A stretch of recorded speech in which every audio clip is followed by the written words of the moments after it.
YouTube? I hope everybody is having a super blessed Sunday.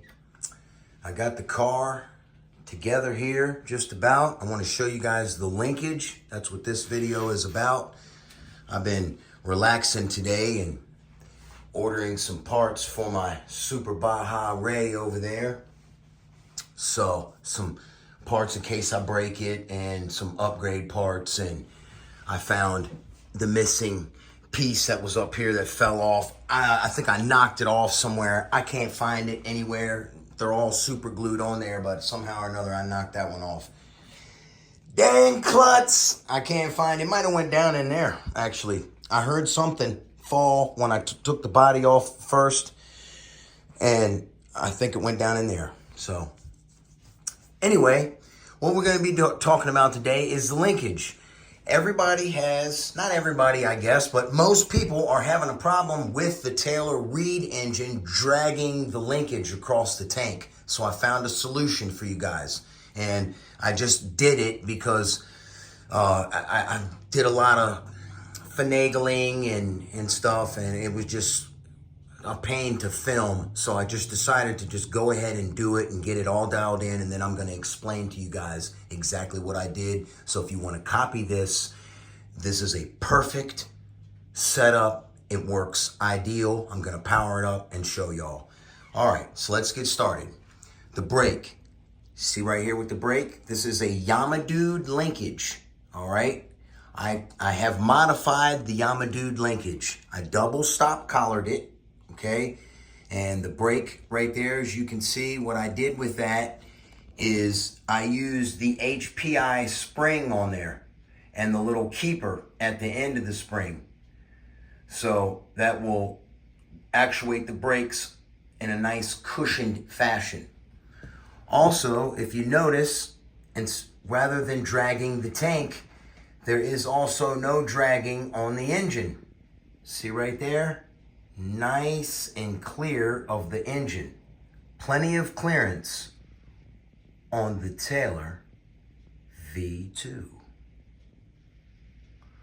All right, so how I got the brakes set up, if you notice, see how they're on just a little bit? I got them set up so they'll drag just a tad when I'm slowing down. And then as soon as you get on the gas, they'll be right off. See here, I have the brake.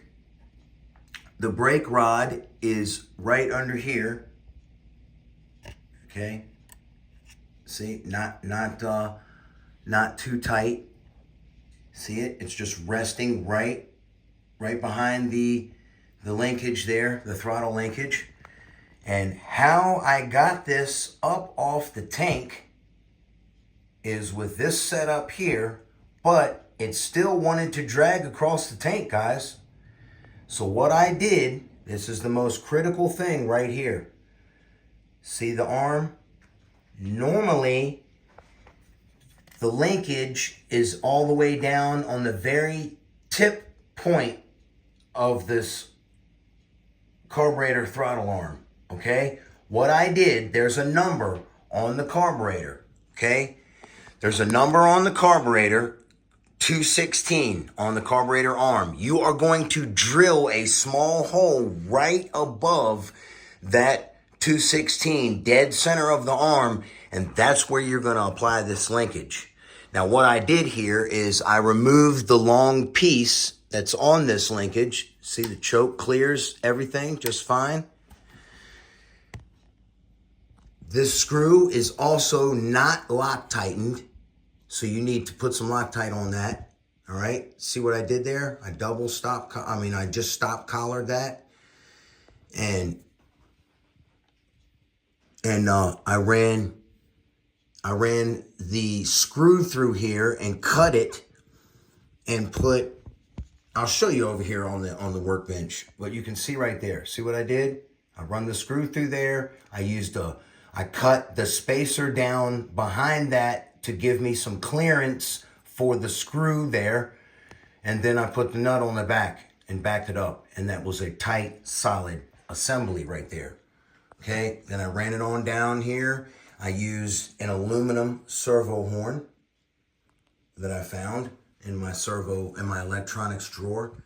Double stop collared everything over here. Now, if you look how I positioned the Yamadude linkage here, I added a spring right there on the top, okay? I added this spring. I switched these around completely, turned them around in a different direction and flipped them on and on top of each other in a different direction. Note that direction, okay? Double stop collared, just in case. Look at the angle of the dangle. See there? Straight shot to the carburetor. And then on the bottom, veering off to the brake. Just, that's how you have to do it to bypass the throttle linkage and get up under there and have a nice smooth shot all the way through the engine there. Okay, so I'm gonna power this up for you guys and show you all how smooth it works. Now, one thing I want to note, when you move, anytime you move the linkage further back on a servo horn, it's going to ask more energy from your servo. All right, this is a mere 20 kg servo and it works just fine. So I'm going to show you guys, but when you get this up together and you push this manually, you can feel that the arm on the carburetor, it takes a little bit more force to move it. Is that going to hurt the carburetor? Not at all. It's just going to strain the servo just a little bit more, but it's not a big deal. 20 kg and it's moving it. Cheap roving servo, 44 bucks, and it moves really fast. So let's power it up and I'm going to show you guys and then we'll get the pipe on. For this car, I'm going to be using my 4 PV. It's a nice radio as well. Got us a nice green light. All right, let's move you in and check it.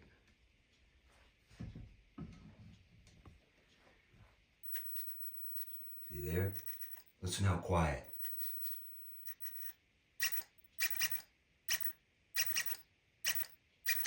See? It's not hurting that servo at all. Plenty of brake. And the brakes stop really well. See, I give it gas, buttery smooth. Let off the gas, and we'll have some drag. See there? That's good. That's what I want. And then just a little bit of pressure, and we're stopped. So that's how I like to set my brakes. All right. Now look up here. Watch how nice that is by the engine. See there? Not hitting the engine at all. It goes down, but it's not touching the engine.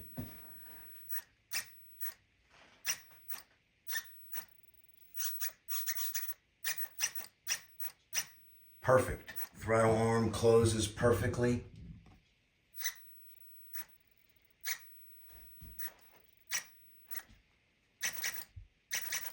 That's a fast servo. Very whisper quiet electronics. Listen. Nothing. I have a beefy steering servo in there as well. It's not super fast, but it's very strong. Alrighty then. For the for the HTZ pipe, it mounts up just like this. And you want to go ahead and remove the O-rings. And you want to take a glob of this right here. And you want to go around the O-ring races. Okay. And then you want to put your O-rings on and then we'll glob them up. And then you can slip the pipe on.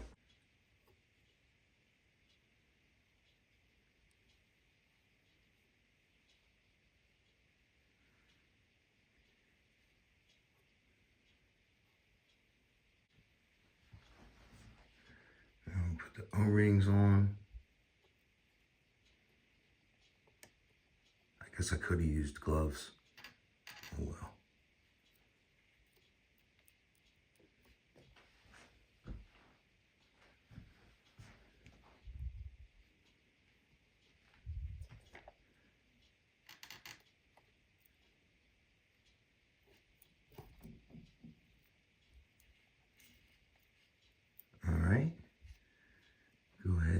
load them all up.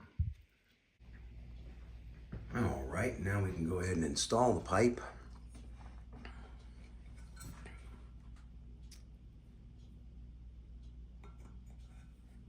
I have cleaned all the surfaces beforehand as well. And just push that bad boy up on there like that.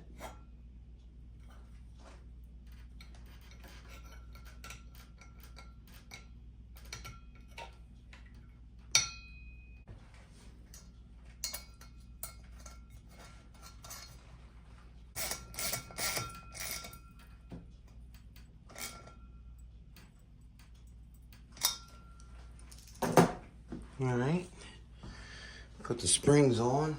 The springs are pretty long, so I mean, they will easily stretch that. But I'm curious to see, is it gonna push it forward any? All right, then, got her fully seated. When I put the springs on there, I gave this a little finagle and she went right on in there. All right, so that's good. Now it's all good and sealed up and don't have to worry about anything leaking and the O-rings melting. All right, guys, so I hope you all enjoyed this video. She's all done. Sorry I can't take it out and crank it up. You know, I don't want to blow the silicone out of there. Not that I think it would, but I just would rather let it set up, you know, and cure before I crank the thing up. I was supposed to have this done last night, but I kept getting calls, man. I'm on call, and it just was taking all my time up. So anyways, the car is now done, so we will get to it very soon. All right, then. Y'all have a blessed one. I'll catch you on the next one. Tune them right and wind them tight.